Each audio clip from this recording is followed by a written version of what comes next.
Hello friends, welcome to our cooking channel Bharati Creation. આજે આપણે બનાવીશું દાળ ચોખા પલાળવાની ઝંઝટ વગર તેમજ 15 થી 20 મિનિટમાં બની જાય તેવો મકાઈના લોટનો નવો નાસ્તો, એ પણ ઘરમાં રહેલા ઇન્ગ્રેડિયન્ટમાંથી। તો ચાલો બનાવીએ।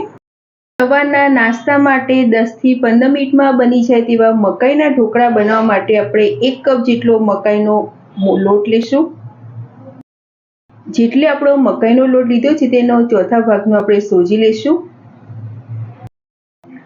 બંને આપણે સાથે મિક્સ કરી દઈશું અને જરૂર પ્રમાણે આપણે છાશનો ઉપયોગ કરતા જઈશું અને આપણે આ ઢોકળાનું બેટર તૈયાર કરીશું। અત્યારે મેં જે ખાટી છાશ હોય છે તેનો ઉપયોગ કર્યો છે, પણ તમે જે પણ ઉપયોગમાં લો તે સહેજ ખાટું હોય તેવું જ લેશું, જેથી ઢોકળાનો ટેસ્ટ છે તે સરસ આવે। અત્યારે આપણે 1 કપ જેટલી છાશનો ઉપયોગ કર્યો છે। જો તમારે છાશ કે દહીં બંનેમાંથી એક પણનો ઉપયોગ કરવો ન હોય તો તમે લીંબુનો રસનો પણ ઉપયોગ કરી શકો છો। તો હવે આપણે સરસ રીતે બધું મિક્સ કરી દઈએ અને ઢોકળાનું બેટર તૈયાર કરી લઈએ। તો એક પણ લમ્સ ન રહે એ તે સરસ રીતે આપણે મકાઈનો લોટ અને સોજી બંનેને સાથે મિક્સ કરી દીધા છે અને આપણે જોશું તો આ ખીરાને આપણે આટલું ઘટ્ટ જ રાખીશું। હવે અત્યારે આપણે જે મકાઈનો લોટ લીધો છે અને સોજી બંને સરસ રીતે પલળી જાય એ માટે આપણે આ ખીરાને 10 થી 15 મિનિટ માટે રેસ્ટ આપીશું। મકાઈના ઢોકળા માટેનું જે આપણે બેટર પલાળવા માટે મૂક્યું હતું તેને લગભગ 15 મિનિટ જેવું થઈ ગયું છે અને આપણે જોશું તો આ બેટર પહેલાં કરતાં સહેજ ઘટ પણ થઈ ગયું છે। હવે આપણે આમાં મસાલા કરીશું।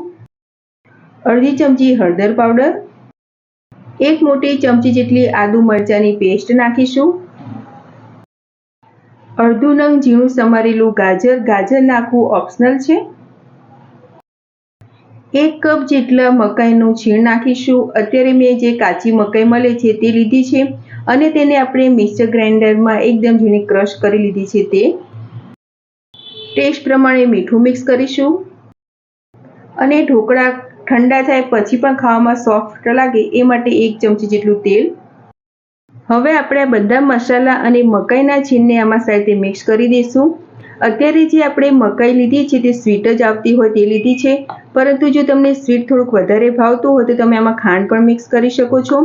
અને આપણે આમાં જે પણ મરચાંની પેસ્ટ નાખીએ તે સહેજ તીખા મરચાં હોય તેવો ઉપયોગમાં લઈશું, જેથી આ ઢોકળા છે એકદમ સરસ બને। અત્યારે મેં મકાઈનો લોટ લઈને આ ઢોકળા બનાવ્યા છે, તમે દાળ ચોખા પલાળીને પણ આ ઢોકળા બનાવી શકો છો તો પણ ખૂબ જ ટેસ્ટી બનશે। તો બધા જ મસાલા અને જે મકાઈનું છીણ નાખ્યું છે તેને આપણે બેટરમાં સાથે મિક્સ કરી દઈએ।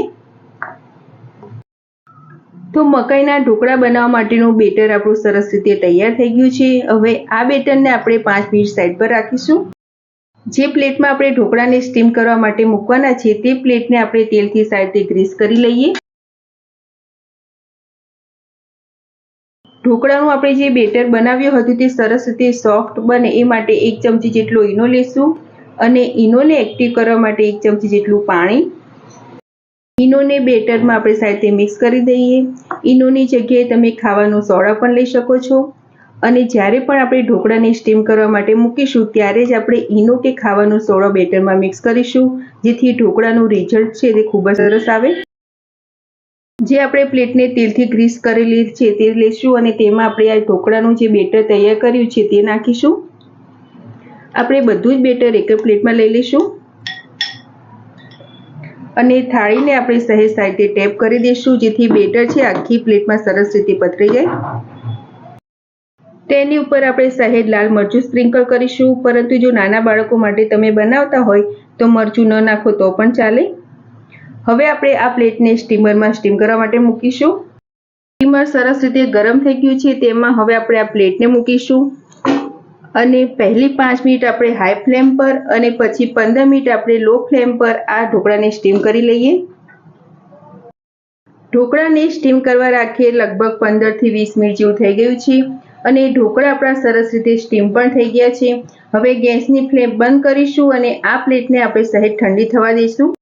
ઢોકળાની પ્લેટ સરસ રીતે ઠંડી થઈ ગઈ છે। હવે તેમાં આપણે કટ લગાવી લઈશું। ઢોકળા વધારે ટેસ્ટી લાગે એ માટે આપણે ઢોકળા ઉપર એક ઇન્સ્ટન્ટ વઘાર કરીશું, પરંતુ આ ઢોકળા તમે વઘાર વગર ખાશો તો પણ ખૂબ જ ટેસ્ટી લાગશે। વઘાર કરવા માટે હવે આપણે એક વઘારિયા પેન લઈશું અને વઘારિયા પેનમાં આપણે 2 ચમચી જેટલું તેલ લઈશું. તેલને આપણે સારી રીતે ગરમ થવા દઈએ. તેલ સહેજ ગરમ થાય પછી તેમાં આપણે અડધી ચમચી જેટલી રાઈ લઈશું અને રાઈને પણ આપણે સારી રીતે ફૂટવા દઈએ. રાઈ બધી સરસ રીતે ફૂટી જાય પછી તેમાં આપણે પિંચ જેટલી હિંગ નાખીશું અને ગેસની ફ્લેમ બંધ કરીને આપણે 1 ચમચી જેટલા તલ અને 6 થી 7 મીઠા લીમડાના પાન લઈશું. તો ફ્રેન્ડ્સ, તૈયાર થયેલા વઘારને આપણે ઢોકળાની પ્લેટ પર સારી રીતે પાથરી દઈશું. વઘારને આપણે પ્લેટમાં સરસ રીતે પાથરી દીધો છે. હવે તેની ઉપર આપણે સહેજ લીલા ધાણા સ્પ્રિંકલ કરીશું. તો ફ્રેન્ડ્સ, તૈયાર છે દાળ ચોખા પલાળવાની ઝંઝટ વગર અને ખાવામાં ખૂબ જ સોફ્ટ એવા મકાઈના નવા ઢોકળા. દાળ ચોખા પલાળીને તમે ઢોકળા તો બહુ વાર બનાવતા હશો, પરંતુ એકવાર આ મકાઈના લોટના ઢોકળા જરૂર ટ્રાય કરજો. ખૂબ જ ટેસ્ટી બને છે અને એ પણ ઘરમાં રહેલા ઇન્ગ્રેડિયન્ટમાંથી બની જાય છે. આ ઢોકળા એમનામ તમે ખાશો તો ટેસ્ટી લાગશે જ, પરંતુ તમે આ ઢોકળાને લસણની ચટણી તેમજ ગ્રીન ચટણી સાથે પણ લઈ શકો છો. બનાવવામાં ખૂબ જ સિમ્પલ અને ખાવામાં મસ્ત લાગે તેવા નવા ઢોકળાની રેસીપી તમને સારી લાગી હોય તો મારા વિડીયોને લાઇક, શેર અને આવી જ નવી રેસીપી જોવા મારી ચેનલને સબસ્ક્રાઈબ કરજો. મારો વિડીયો જોવા બદલ થેન્ક યુ.